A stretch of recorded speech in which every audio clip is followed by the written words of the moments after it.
নমস্কার, আমি আবারও চলে এসেছি একটা রেসিপির সঙ্গে। আজ করব চারাপোনা মাছ সর্ষে পোস্ত দিয়ে। চারাপোনা মাছ সর্ষে পোস্ত করার জন্য এখানে নুন হলুদ দিয়ে মাছটা আমি মাখিয়ে রেখেছি। এখানে আছে সর্ষে পোস্ত বাটা, এখানে আছে পেঁয়াজ টমেটো আর কাঁচা লঙ্কা। এই রান্নাটা খুবই অল্প উপকরণে হয়ে যাবে।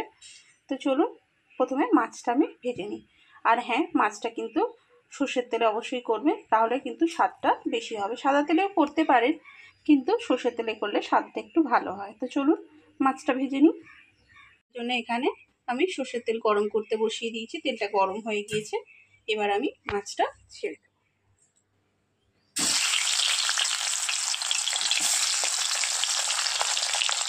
চলুন মাছগুলো ভেজে নিয়ে আর মাছ ভাজা হয়ে গিয়েছে, এবার তুলে নিয়েছি। এবার এই মাছ ভাজা তেলের মধ্যেই দিয়ে দেবো কেটে রাখা পেঁয়াজ টমেটো আর কাঁচা লঙ্কা।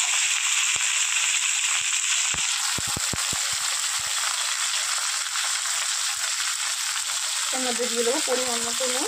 এবার ভাজা করে নেব। চলুন ভাজা করে নিয়ে আর আসছি পেঁয়াজ টমেটো। পেঁয়াজ টমেটো দিয়ে আমি খুব ভালো করে ভেজে নিয়েছি। এর মধ্যে এবার দিয়ে দেবো হলুদ গুঁড়ো। আর কোনো মশলাই দেবো না, শুধুমাত্র হলুদ গুঁড়ো দেবো। হলুদ গুঁড়ো দিয়েও একটু ভাজা ভাজা করে নেব একটুখানি, যাতে হলুদের কাঁচা গন্ধটা চলে যায়। টমেটোগুলো ঘাঁটবেন না, তাহলে টমেটোগুলো না খেতে ভালো লাগবে। একটুখানি ভেজে নিই হলুদ গুঁড়োটা দিয়ে, তারপর হলুদ দিয়েও আমি কষিয়ে নিয়েছি। এবার দিয়ে দেবো সর্ষে পোস্ত বেটে রাখা। হলুদ দিয়েও আমি খুব ভালো করে কষিয়ে নিয়েছি, দেখতেই পেলে হলুদের কাঁচা গন্ধটা চলে গিয়েছে। এবার সর্ষে পোস্ত বেটে রাখাটা দিয়ে দেবো। সর্ষে পোস্তটা দেওয়ার সময় একটু গ্যাসটা আস্তে করে দেবেন, নাহলে সর্ষেটা খুব তাড়াতাড়ি পুড়ে যাবে, তিতো হয়ে যাবে। একটুখানি আমি কষিয়ে নেব, খুব বেশি কষানোর প্রয়োজন নেই। তো চলুন একটুখানি কষিয়ে নিই, আসছি। সর্ষে পোস্ত দিয়েও আমি খুব ভালো করে কষিয়ে নিচ্ছি। দেখুন সাইড দিয়ে কিন্তু তেল ছেড়ে গিয়েছে। এবার বাটি দিয়ে অল্প পরিমাণ জল দিয়ে দেবো, আর একটু জল লাগবে।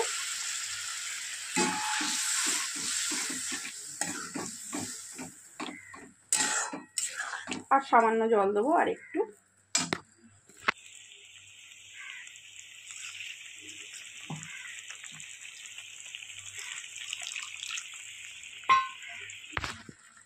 এবার ভালো করে ফুটতে দেবো।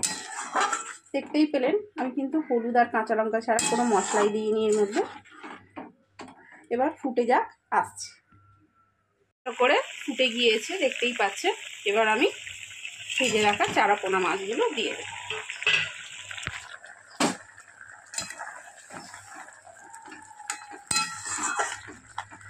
এবার মাছগুলো দিয়ে 2 মিনিট ফুটিয়ে নিয়ে আর আসছে।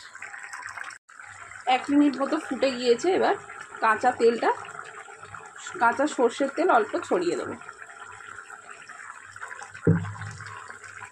দিয়েছে আমার চারাপোনা মাছের সর্ষে পোস্ত।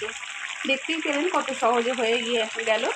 তো চলুন, সর্ষের তেল দেওয়ার পরেও 1 মিনিট হয়ে গিয়েছে। এবার নামিয়ে নিয়ে আসছি। তৈরি হয়ে গিয়েছে আমার চারাপোনা মাছের সর্ষে পোস্তর ঝাল। তো রেসিপিটা যদি ভালো লেগে থাকে অবশ্যই লাইক শেয়ার অ্যান্ড সাবস্ক্রাইব করবেন। আর রেসিপি সম্পর্কে কিছু জানার থাকলে অবশ্যই কমেন্ট করবেন। তো চলুন আজকের মতো টাটা, দেখা হবে অন্য কোনো দিন অন্য কোনো রেসিপির সঙ্গে।